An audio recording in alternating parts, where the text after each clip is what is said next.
सामने आम इंतखाबात 2018 उसकी एक छोटी सी लिस्ट सारी सामने रख दी है, वो मैं भिजवा देता हूं आपके सामने कि आरटीएस को बिठाकर पीटीआई को जिताया गया और नून लीग हराया गया। अब इंतखाबी तराजात का वायद हाल तो आपको पता है इलेक्शन ट्राइब्यूनल है।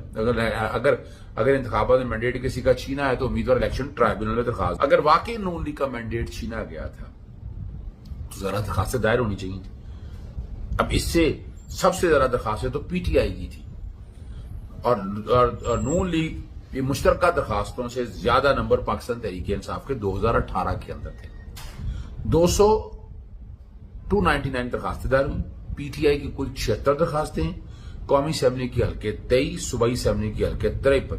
अब नून लीग की दरखास्तें सुनिएगा वो कितनी है, सिर्फ 43 है, जिसमें कौमी असेंबली की हल्के में 15, सूबाई असेंबली के हल्कों में 28।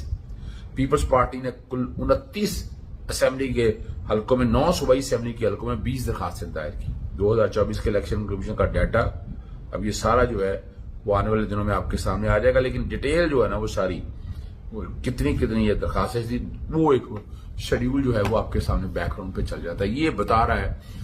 लेकिन अगर आज के मामले में अगर आप देखें तो पाकिस्तान तहरीक इंसाफ ने इलेक्शन ट्राइब्यूनल की और मेरिट पे कितनी दरखास्तें डिसमिस हुई हैं वो भी डाटा किसी दिन सामने आ जाएगा। मैंने जितनी दरखास्तें अब तक देखी हैं वो टेक्निकलिटीज के ऊपर आई हैं।